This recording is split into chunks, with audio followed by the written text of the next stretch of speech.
to kick off the conversation. Then we will open the discussion for a group conversation. So we really want to hear from you. So please get your questions and your comments ready. So a few housekeeping notes before we begin. If you haven't already, please mute your microphones and turn off your cameras using the toolbar on your screen. And once the panel is over, you can turn your camera back on. We have a large audience group here today, which is terrific. So the Q&A segment will be structured as follows. Please type your questions into the chat function. I'll filter through these and direct them to Hailley. If you want to contribute an existing question or a discussion, raise your hand using the hand raise function on the toolbar, and please wait to be called on.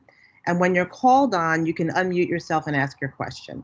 So a few notes on using Teams. If you have an older version of Teams, hover your mouse over the center of your screen to access the menu bar. In the newer versions, the menu bar will always be visible on the top of your screen. You can mute or unmute, forgive the fire engines, your microphone, and turn on or turn off your camera. You're all currently muted. So please remember to unmute and turn on your camera when called on. The chat icon and the hand raise icon I just mentioned are on that menu bar, that main menu bar. So finally, a note that this meeting is being recorded and clips or quotes may be used on co-articles, future articles. With that, I'm so pleased to introduce Hailley Griffis, Head of Public Relations for Buffer, which is a social media management platform that helps innovative brands with planning, publishing, analytics, and engagement. So Hailley, thank you. Please take it away. Thank you so much, Barbara. It is so great to see you again. So great to see all the other members of the Chamber of Commerce and Co. here, not in person, but we're doing our best virtually. So it's really great to connect with you all virtually.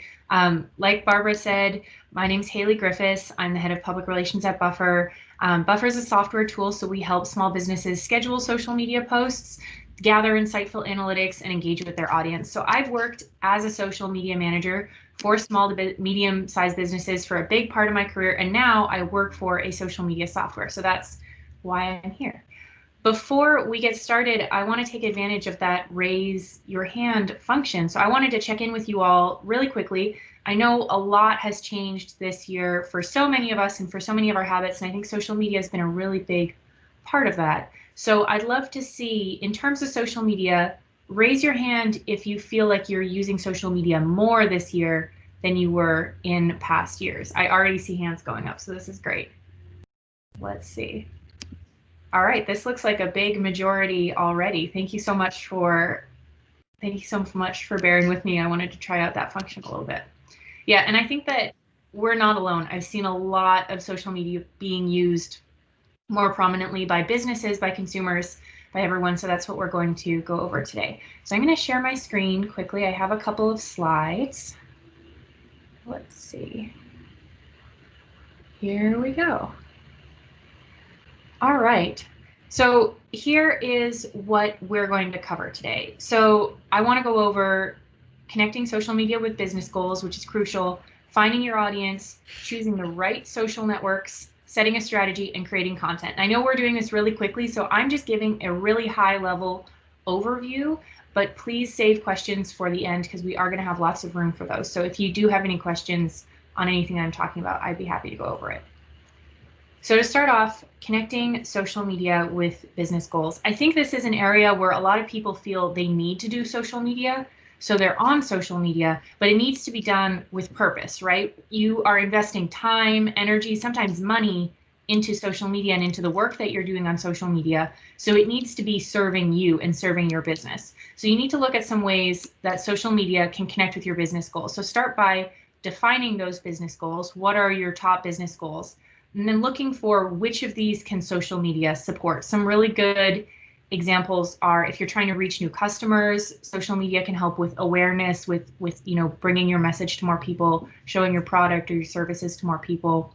Social media can help drive traffic to your website. So if you're trying to increase website traffic to a specific landing page or to your home page, that's another good goal to connect with.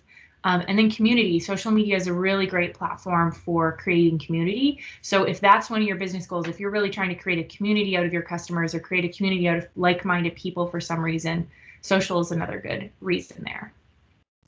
Next up is define your audience. So who is your target customer as a business? Who is it that you're trying to reach? And this can be gender, age, education levels. In some cases, it's location. You know, if you're based, I'm in Charlottesville, Virginia. So if you're in Charlottesville, maybe you're specifically looking for people in Charlottesville. So whatever that might be, figure out in your mind, who are these people? Who's your audience? Maybe write it down.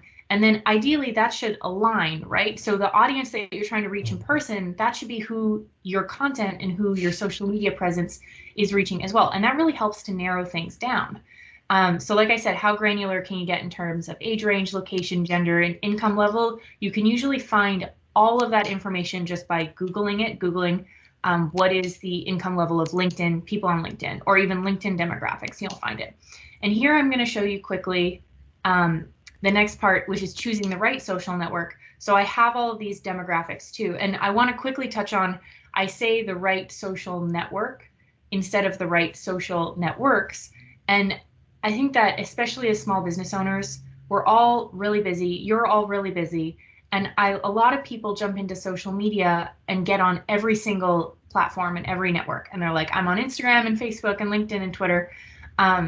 And this is something I always recommend, just picking one or two based on your audience that you can really invest in and that really align with your business, because it is difficult to create content across platforms. And a lot of people will say, well, just post the same thing across platforms, but different platforms have both different audiences, which we'll see in a second here, but also different content that performs best on them or performs better on them. So if you're going to take the time and use the energy to invest in a platform, I recommend picking only one or two rather than spreading yourself a little bit too thin. So this is where it comes into play. Which are the social networks that align with your goals, but also align with your audience? And as for audience, I'm going to pause on this slide for a second. And this is a resource that is available. Maybe Barbara or Lindsay can share in the chat comments where this is available, but I know that this slide is also available on the Chamber of Commerce website for later. So if you don't get a chance to grab it, it is available. But this just goes to show that you can find a lot of information. So when you look at who is it that you're trying to reach, and if you know sort of your age range or your gender, you can already start to narrow that down, and that's only two things. So Instagram, for example, is really popular. There's almost a 50-50 split between men and women. It's their largest age group is a younger demographic, 18 to 29, but they are on here. They are the most popular. So 53 minutes per day is the average time spent that I was able to find on Instagram, which is more than any of these other networks. So these are all things to take into consideration when you are looking at who it is that you're trying to reach and which social network might be best for you. I see a lot of people that use Pinterest if there's more of like retail, or you can see Pinterest has a little bit of their largest age group is slightly older than Instagram, so 30 to 49. And slightly more women than men. So all of these are things to take into consideration. The other thing to consider is, what are these social networks known for? So Instagram, for example, is known for e-commerce. They're doing a lot for small businesses to help make it really easy to buy physical products and physical goods right from Instagram, and to be able to link to them and to be able to shop, to have people shop for them right on Instagram. So if you're in e-commerce, if you're selling products, Instagram has a big leg up from that perspective. I also mentioned community when we were first talking about goals. So if you are really looking at community building, if that's what you're doing, Facebook is super known for community building. They do a lot with communities as well. So that's a network that's already known for that. Whereas Pinterest is really great for inspiration and for brand building. So if you're looking more for, I'm really trying to get my brand out there, people don't know who we are, we're very inspirational, or really nice photos, that all fits really well with Pinterest as well. So I'm going to change this slide, but just remember that it is available on the website. So it's not gone forever.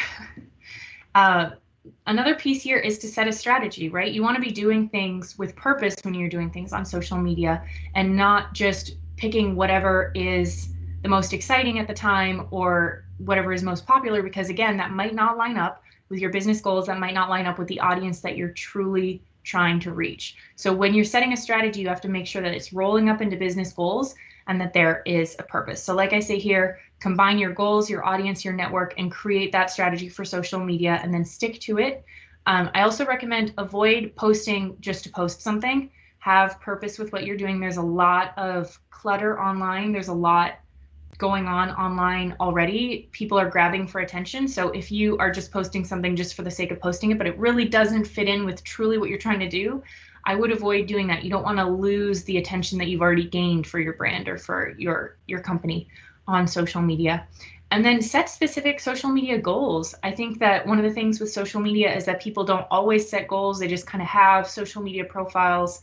They don't really know what their purpose is, but you can't measure, is social a channel that's really working for our business if you don't have those goals? If you don't have, okay, we're trying to increase engagement, we're trying to increase reach, or we're trying to have social media drive more website traffic, or whatever that might be. So make sure to have all of that lined up in your strategy when you're thinking on social media. And then last but not least, once you have all of this set up, it is time to create content. And one of the things that I'll say when it comes to creating content is, especially this year, I've seen people have a lot of success with, it sounds really cheesy, but I promise it works. Just be yourself. Try not to be like everyone else on social media or not post what you think people expect you to be posting, but post the things that truly are associated with your small business, with your brand, with your company. Right now, that's the thing that is working best for people. I think that especially a global health crisis is one of the things that can connect us as humans. And people have been looking for more of those personal brand stories. They've been looking for brands and businesses that are just speaking from the heart and they're saying exactly what they mean. So with that in mind, I also have a couple of ideas for creating content because I do know that this is where people get stuck. So user-generated content, that would be if you're running a restaurant and someone takes a picture of some of your food and then you repost that, that would be user-generated. So they created it, but you're able to repost it. That's a really popular method because you are getting, this is exactly, something is being used, something is being, like a customer, a consumer has already been involved in it at that point. So that's a really popular type of content. Community spotlight, highlight someone in your community. Employee spotlight, highlight someone on your team. Behind the scenes, people love behind the scenes. How do you make the food at your restaurant, or how do you package the products that you're sending people, or whatever it might be. Celebrate the holidays. Actually, the UN has a really great list also of international days. I know that sometimes people don't know what is international, like the International Literacy Day or whatever it might be. And I'm sure there are tons of both holidays and international days that might line up with your brand or if your business. So you can find that calendar and create social media content around it and plan for that. You can create your own challenge. This was really popular, especially back in March. People were doing push-up challenges, or I like old photo challenges or things like that. So you can create your own challenge if that lines up with your brand, if that's something that you and your employees would be excited to start kicking off. And then share industry news. That's always a really good one as well. So if you are looking for content ideas, I hope this can kickstart you a little bit. And that is it. That's all I have. Please feel free to keep in touch with me. I know we're going to go to questions, but I'm on social media everywhere as Hailley Marie. Buffer's on social media. We have a great blog with a lot of social media content. And then if you want to learn more about our product too, I have a link there for buffer.com/brand-building. But that's it. I'm going to see if I can stop sharing my screen easily here and pass it back over to Barbara.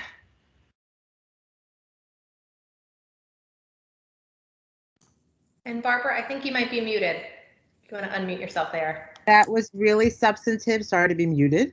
A lot of really good takeaways, particularly in terms of setting specific goals, whether it be engagement, whether it be driving traffic, so that you're not sort of posting willy-nilly, and community building and the different roles of the different channels play. So while I have the pleasure of having the floor with you for now, before we get to our questions, and there are a lot already, I'm curious, the pandemic has reshaped our lives in so many ways, and I'm curious, one of the key ways the pandemic has particularly shaped the business landscape in terms of social media and the social media landscape for businesses, and essentially in ways that will remain once the pandemic has passed, and how will that translate into businesses' social media strategies? Yeah, and I think that's a good question. I feel like social media is just one part of we're seeing all the repercussions of this pandemic like across the spectrum of things, and social is just one part of it. But I think sort of like I was mentioning, human connection is a really big one. You know, when you're quarantined or if you can't see people, I know a lot of people personally, I haven't seen my family in a really long time now, and it's like social media is one of those really incredible ways to connect with your family, to connect with your friends. So I think that it's incredible from that perspective, but then also community building. A lot of people have been seeking out, if they can't gather in person in communities, they've been seeking out online communities to gather. And so, like I said, Facebook is huge for that. I'm a member of tons of Facebook communities.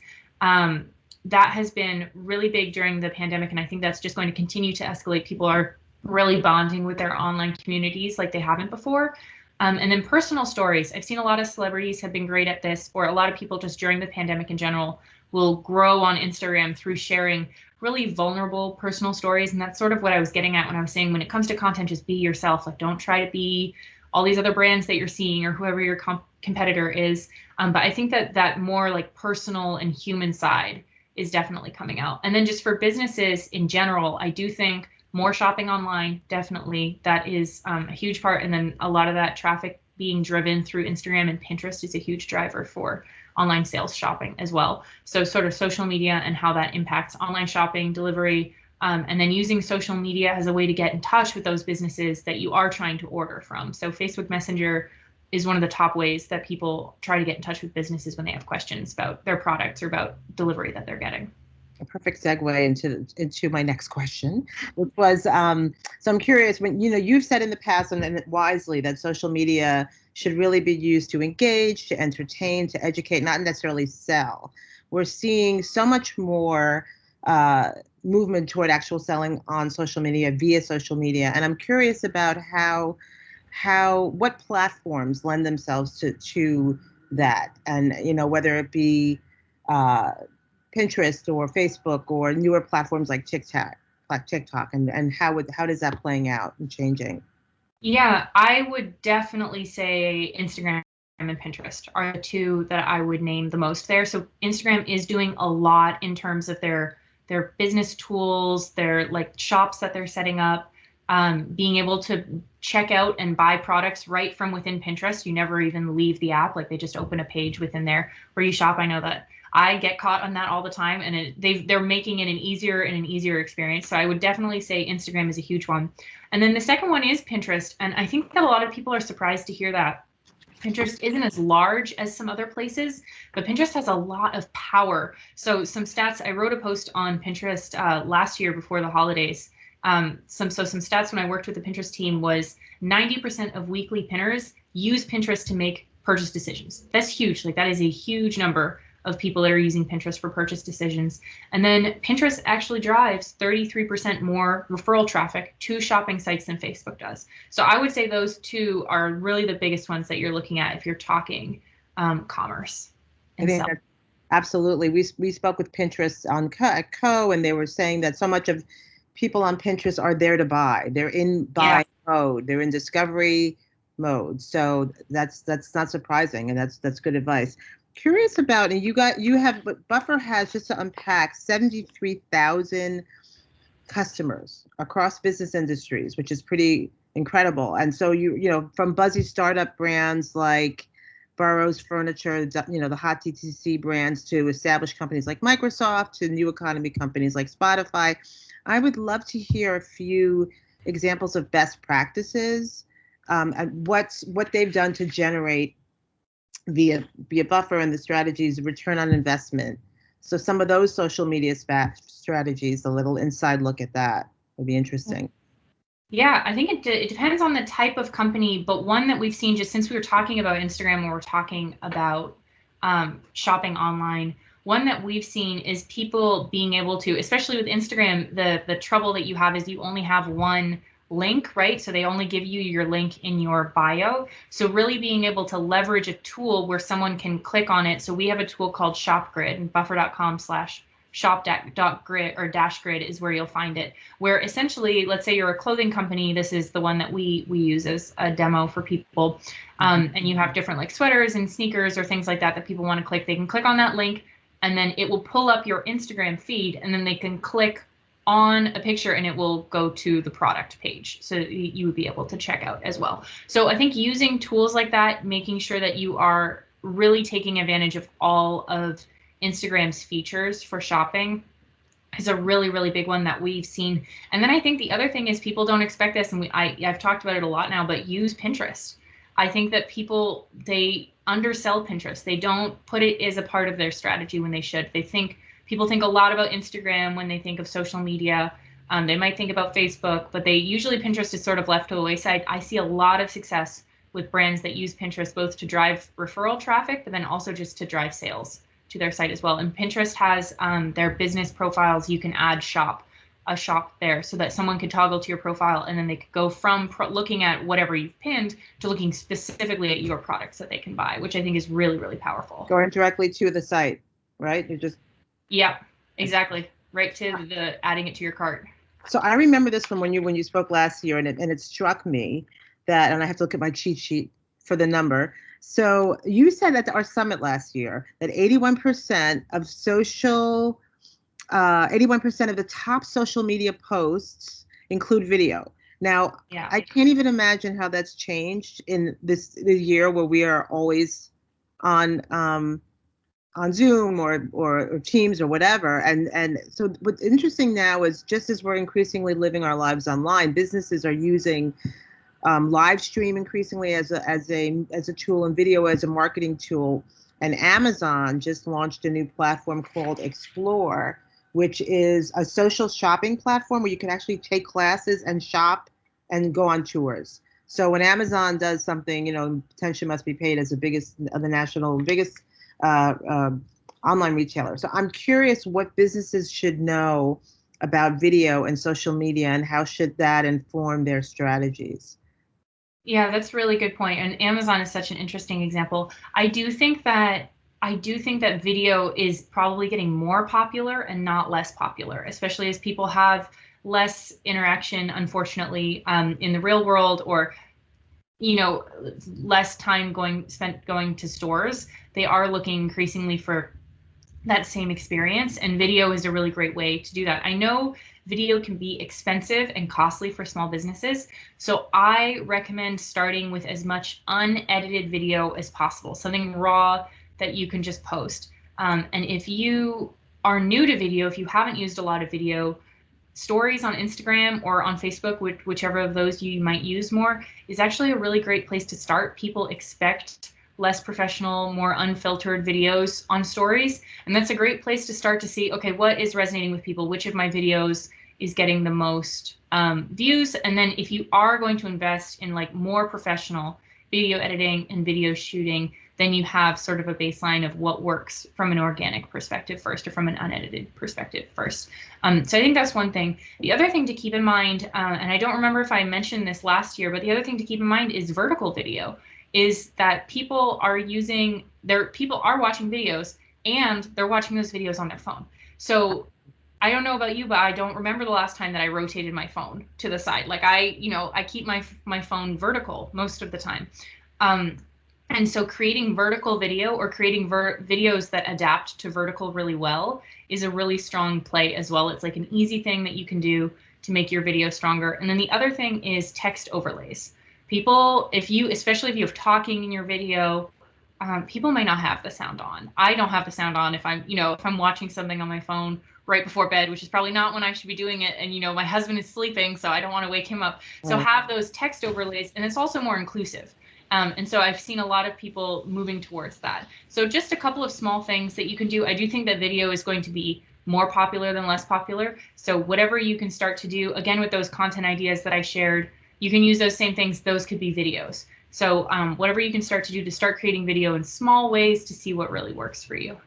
So video, just for our audience, so video, vertical videos and text overlays, pretty straightforward to do.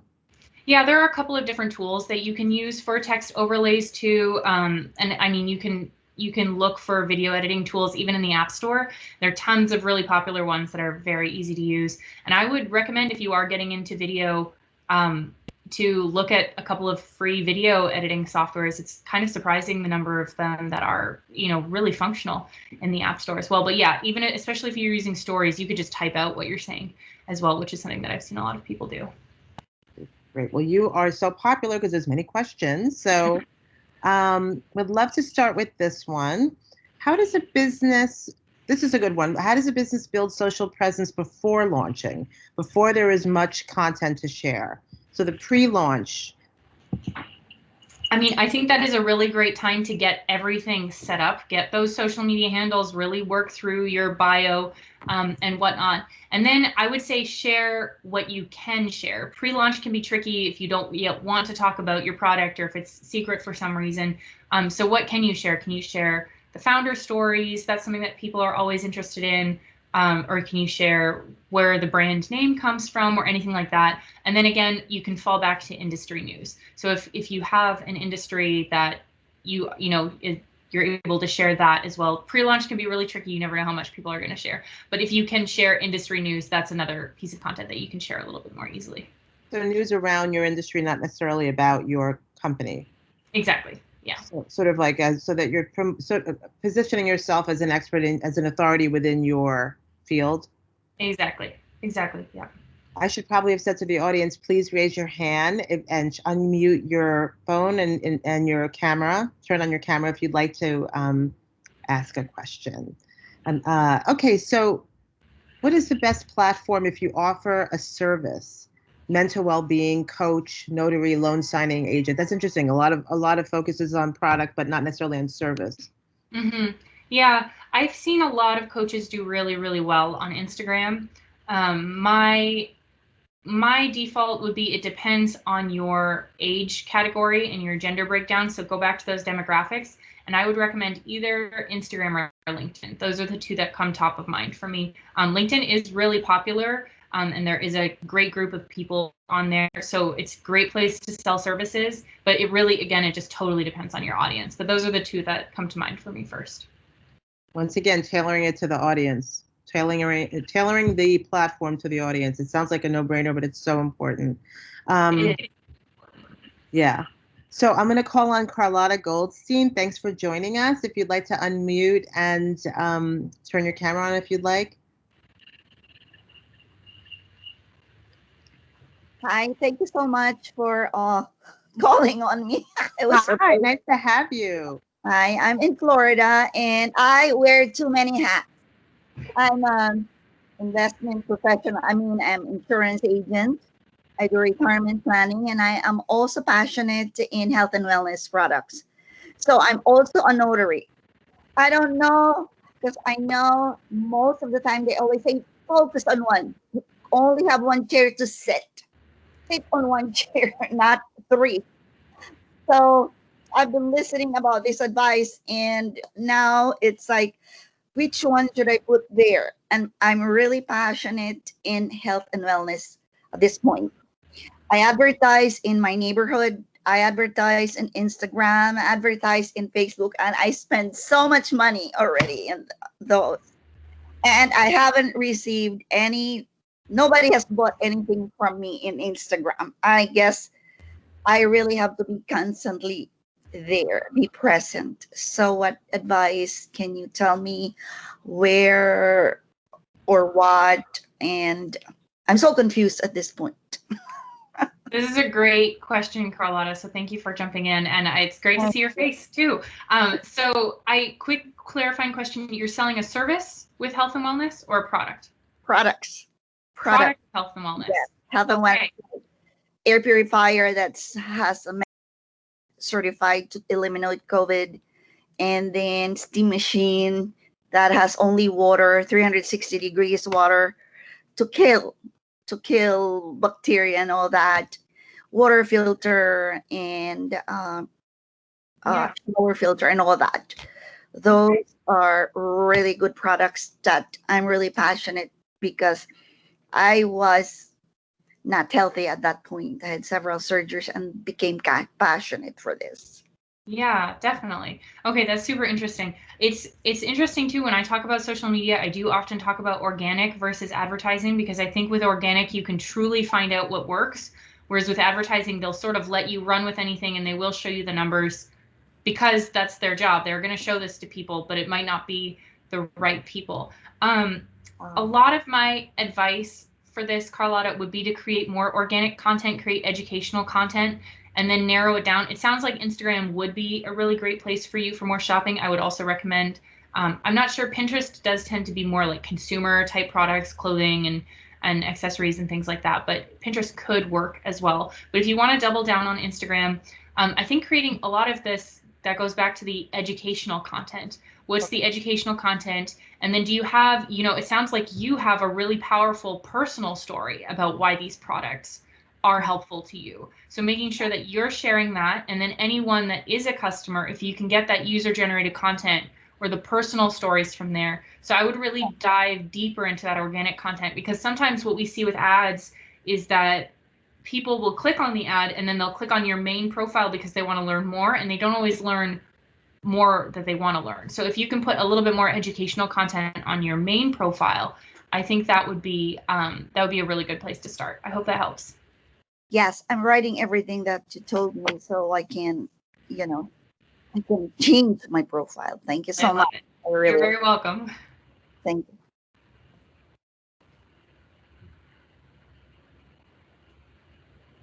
Oh, Barbara, I think you're muted. Feel free to raise your hand once again, and we will turn your camera on if you'd like to ask a question. But I have another question. How does the age group 49 to above get reached? How does the age group 49 to above get reached? Oh, I think I was looking through my through demographics. Yeah, what I was showing is the largest age group for those social networks. So it's definitely not the only age group for those social networks. 49 and above, from what I remember from my research, the top 2 networks that you're looking at are Facebook and LinkedIn for those. So those would be 2 places to start if those are the networks that you're looking at. LinkedIn does tend to be very career with generally higher levels of education, higher levels of income. Interestingly, LinkedIn is one of the top platforms for reaching millionaires, I think, which I wonder if Instagram might surpass them at some point. But right now it seems like it's LinkedIn, which is an interesting stat. But yeah, so for 49 and above, the stats that I was showing was just the largest demographic. But if you look at all of the demographics, you'll be able to see which of the social networks have 49 and above is like they're more popular. I would be willing to bet it's Facebook or LinkedIn. So let's say if you're talking about luxury products, for example, would that be, can we think in those terms like LinkedIn or Instagram, you're saying it's more for high end? For 49 and above for luxury products specifically? Yeah, just any kind of luxury goods, of course. What might be a good platform for that, or a few platforms? Yeah, I do still think Instagram could be good for that, and then Facebook, and interestingly LinkedIn. So there's this really great company called Bikini Luxe that she does all of her sales practically on LinkedIn. So she sells bikinis on LinkedIn. I interviewed her back when I ran Buffer's Science of Social Media podcast. She is so fascinating. So you would think bikinis is not the place that you would be selling, you wouldn't be selling them on LinkedIn, but she does great there. So it totally depends on your audience again. So I do think that LinkedIn is a little bit undervalued for some things like that. It could be good. So LinkedIn undervalued. That's a good takeaway. So okay. So here's another question. This is sort of what we touched on before about the balance of selling versus engaging. Should your post be mostly about business? What should be the mix between topics? So the topic mix. About business, like about your business, do you think that one meant? I think that's, essentially, should your post be about your business versus what you said before in terms of the content that's around related content, and what should be the mix of topics? Yeah, I would say you can definitely talk about your business. I'm wondering if that's like more of the product side of things or sort of like behind the scenes of the business. But then, yes, I definitely think the mix of topics, again, that can be anything from industry news, something that's like tangentially related, whatever that might be. So if it's luxury goods, maybe there's a really interesting about luxury goods sales, or about a specific luxury good that did really well, or like a really high priced piece at an auction that's interesting. So it doesn't always have to be exactly industry news, but something that you think if you're in the mindset of your audience and you know what kind of products they like, or what kind of news they like, or what kind of community they're interested in, what would speak to them? What is, you know, sort of the thing that would speak to them? You know, some brands and companies do really well posting memes, like joke photos on Instagram. That does really, really well for some people. It depends on your audience. And, you know, some of them can be really niche, that internet humor. You really have to know if that's the right route for your audience or not. But that can work as well for a lot of people. Yeah, and then I think just a variety of different photos as well. If you can find different photos, whether it's about your business or people in your business, or, you know, the products, where the products are being used. For example, if you're interior designer, you have home products, all the different home spaces that your products are used in. I think there's a lot that you can do that isn't specifically on your business for content, but sort of like if you're looking around your business, what are all the other areas that someone might be interested in? That's a good, so around essentially a holistic view of your business and drawing from that and different types of content. So let's see. One question here. So I guess I have a question for you. In terms of, you know, the holiday season is upon us. It is the biggest selling season for the year for retailers and for brands, but for many businesses. Is there something that particularly with this holiday will be like none other with how we're living our lives? What are you finding so far is working for businesses in terms of approaching the holiday strategy strategically, tonally, and content-wise? Yeah, I am already seeing holiday content, so yeah. It's no surprise to me at all. I do think that the holidays are always huge, and that this one in particular will also be huge. I'm seeing a lot. I think that a lot of people will sort of do deals with other partners, and they'll combine products or combine services. That does really well. Offering discounts around the holidays does really, really well as well, especially if you have like a time limit on it and you're only offering it for November or something like that.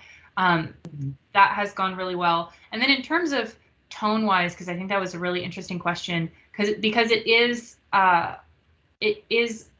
trying time for a lot of people, and I do think it is just good to be aware of where your audience is at. Have you heard from people? Have you talked to them, like connect with them and make sure that you're understanding where they're at? And then what's the value that your business is providing in their lifestyles and in their lives? Because, you know, if someone is taking the time and the space to engage with your business, they're buying your products, you are providing value to them somehow. So I think come back to that instead of focusing sort of on the consumerism and like, what can our sales be? You know, focus more on how is it that we're helping people? How is it that we're serving our customers? And that messaging, I think, is really, really important all the time. But especially this year, I think that is, you know, what people need to hear and want to hear more of. Absolutely. The whole tonally being, when the consumer has been sort of psychically battered, being tonally appropriate. So I'm going to call on Angela Butreka.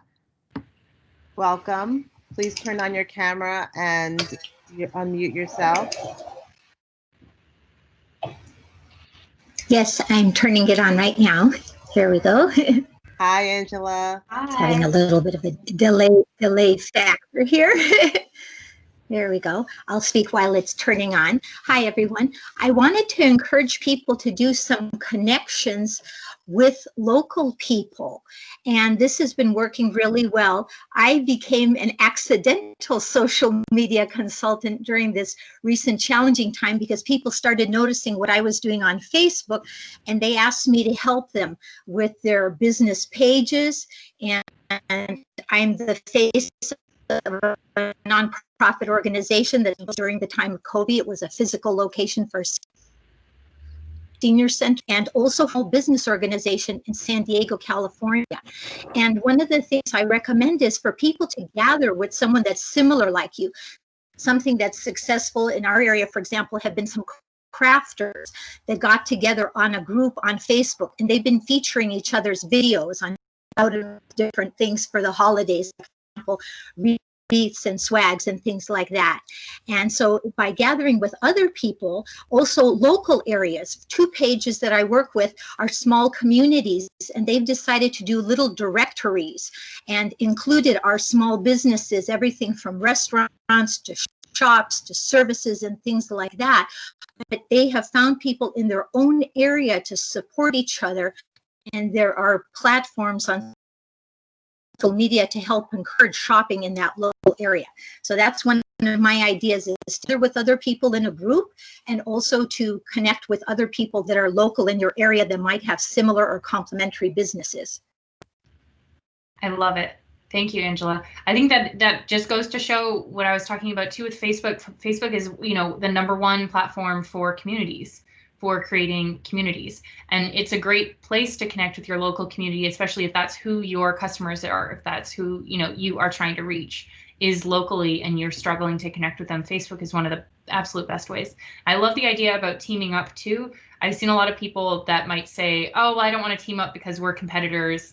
But I think it's sort of more the idea of you will be able to reach the exact right people that you already know are interested in crafts or interested in your exact area. And generally there's more than enough to go around. If someone's buying 1 pair of earrings from you, they might also want to buy a scarf from, the next person, especially if you're selling slightly different products. So I love that. That was great. That was terrific contribution.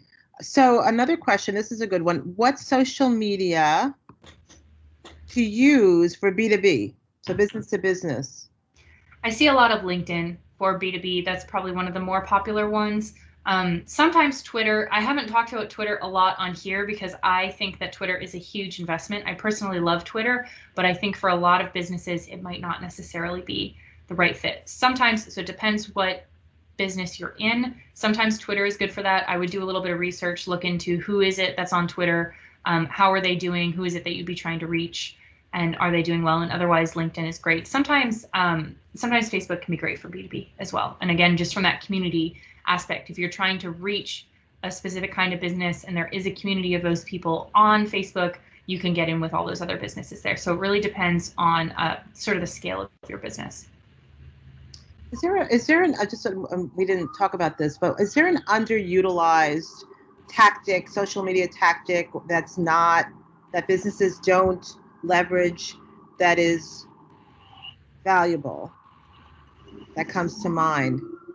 I think one of the biggest ones, and someone mentioned this in the comments, and you know what, it might have been Angela, is really fill out your profile. This is something that people don't expect to hear, especially Facebook, Instagram as well, because all of that is search engine optimized. Is search, so when people look for you in Google or whatever their search engine of choice is, I use DuckDuckGo, whatever they might use, that you pop up there on your social profiles, pop up there, and then all of the right information is there. I can't say how many times I've looked for a local business, their Facebook page pops up, and then there's no information on there. So you never know the kind of traffic that you might be getting to those social profiles. So really make sure that that is filled out. So fill out that profile. Make yourself findable. Is that a word? Findable. So this is findable, able to be found. Curious about, okay, this is a specific business. It's curious to hear your idea on best social media site for a small dumpster business. That is so interesting. I saw that question and I was like, I don't know who your target audience might be for that. I think I would guess Facebook for that one, for a small dumpster business, because you're going to get a lot of people in groups specifically. So if you're looking locally at that point, yeah. I would guess. If you can join those local groups, you would get a lot of people that will share more about when they're moving or if they're doing projects that they need a dumpster for, or whatever it might be. I'm sorry, I don't know a lot about this business or industry, but I would guess Facebook, and then I would think that Facebook groups would be really popular or really powerful here. And you mentioned, we talked a little bit about services before. This is another service question. What's the best platform as a startup offering professional services? So I'm thinking a lawyer or doctor, so in the professional realm. I see a lot of those folks on LinkedIn. That's always a really good starter for anything professional. People use the search function on LinkedIn a lot, so make sure to fill out your LinkedIn profile, your personal LinkedIn profile, not necessarily just your business profile, but you as an individual, because people are looking to connect with humans on LinkedIn. So for professional services, I would say LinkedIn is a really good one. And then I think that Facebook could be really great as well. And again, just make sure that you're filling out all of the information. And that's another good one where if you can get into some groups and start talking to people, they would be able to click on your page or on your profile and learn a lot more information from you. So I'm curious also, I'm curious about what you've seen in terms of there's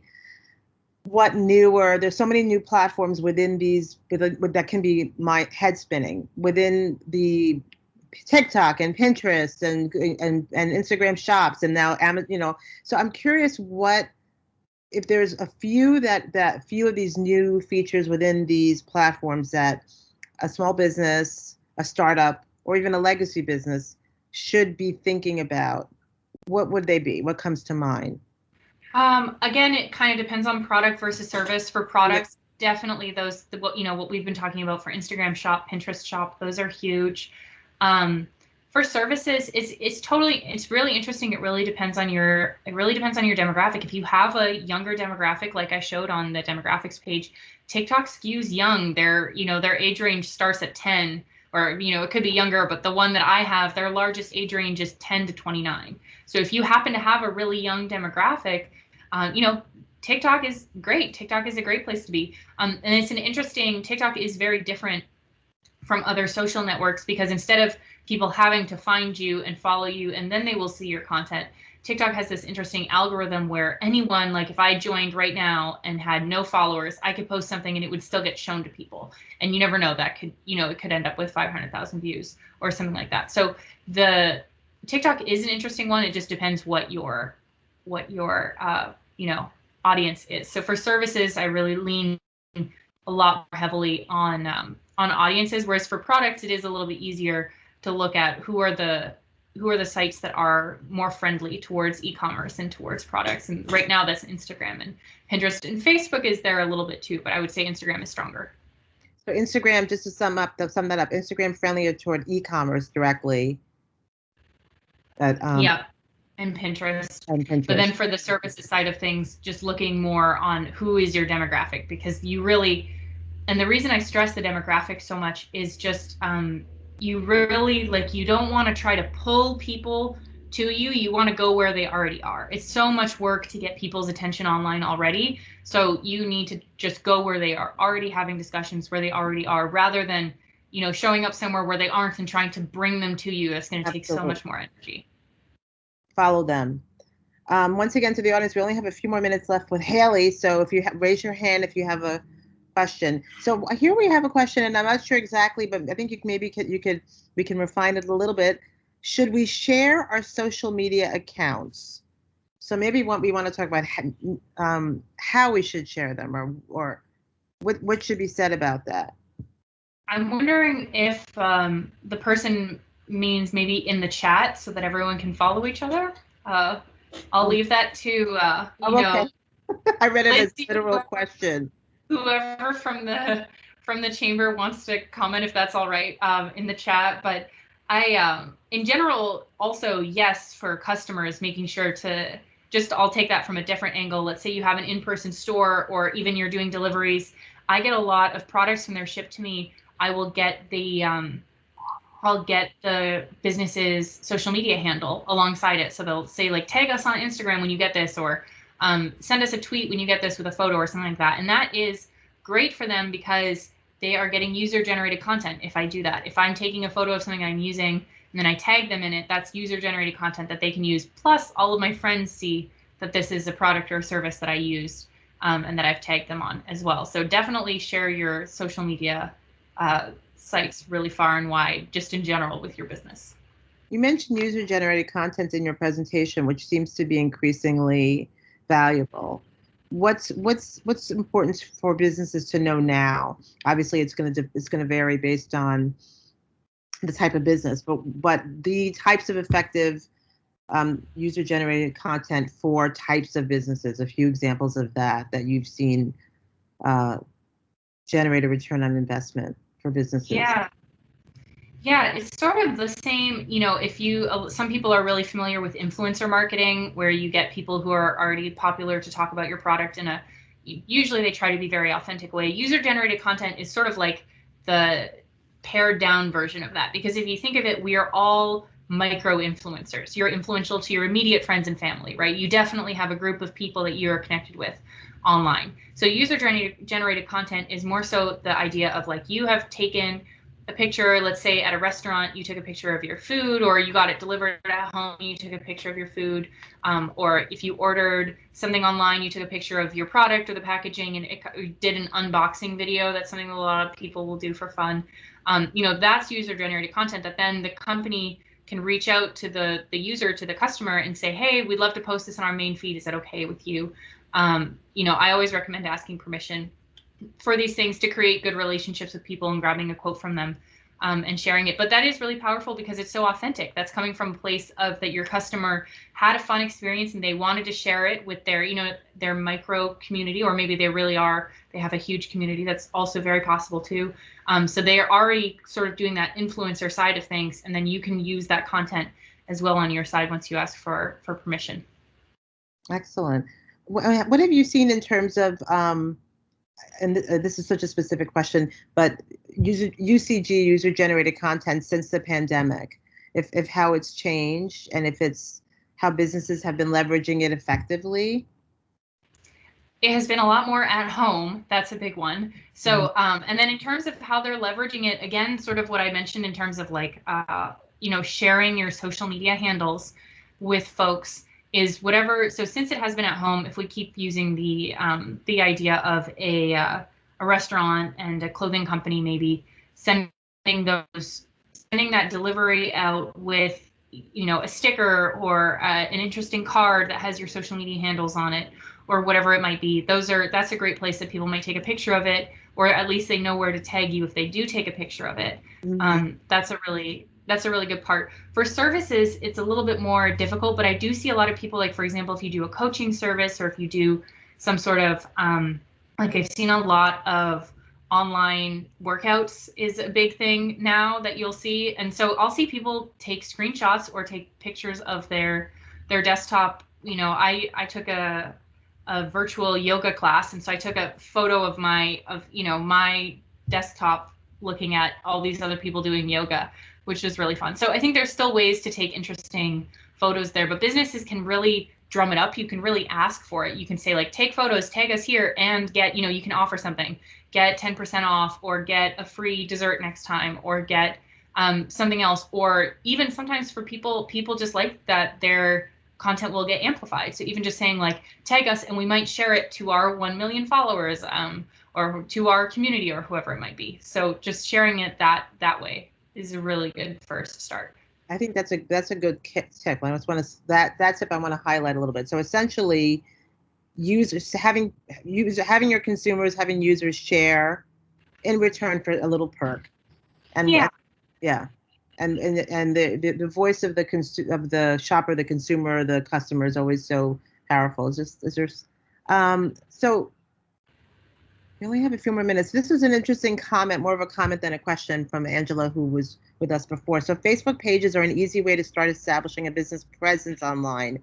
Complete the important profile, website address, hours, etc. Carefully choose your name, research others that are similar, and not choose a difficult one. Anything you want to say about that? I think that's another great, just for search engine optimization, that's where people will find you. So absolutely fill out that information. And I think that, again, that goes for all social networks. If you can fill that information out across social networks that you use, then people are going to find really good information. And then start sharing good content. Why should people, be interested in your company, in your business? Having all of, like, the main information on a Facebook page is good, but having more of that content that will grab people's interest and tell them, why they should stick around, or why they should be spending time, why they should be interested in your business, is even better. So if you can get started doing that.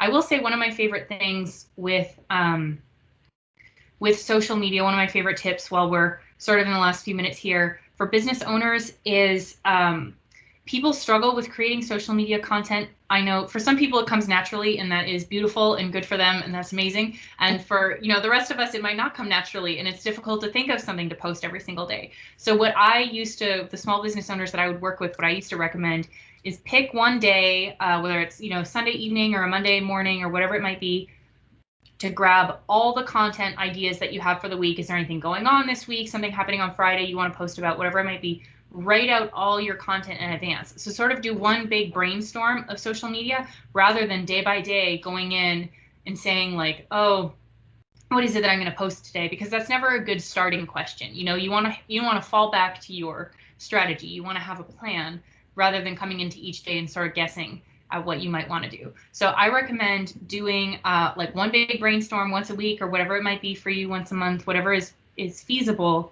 and starting to create content that way and then lining it up. And you can use a tool like Buffer to schedule it, or you can post it every day whenever you want to post it. And just in the last minute, this is always a question I get, so I'm sure this was maybe on someone's mind, but I'll say it quickly. People always ask, is there a best time to post? Yes. And I will say, interestingly, that has changed during the pandemic. It used to be commuting hours. So it used to be first thing in the morning, in the evening, and at your lunch break. But people aren't commuting anymore. So we're still seeing lunch is really popular. Really lean into lunchtime, whatever time zone. Again, this tailored to your audience, whatever time zone your audience is, lunchtime. And then generally we do see a lot of evening, sort of like after work traffic as well. But experiment with that and then see when you reach more people when you're posting. Thank you so much. You've been so terrific and so substantive. We could talk for like another hour. But thank you so much. And thank you for watching, everybody. And we reached the end of the session. Hope you've enjoyed the discussion. I know I have. So don't forget to join us again tomorrow at 12 p.m. Eastern for the breakout session of your choice. And thank you for joining us during the big week for small business. Take care. For moderating, Barbara. Thank you.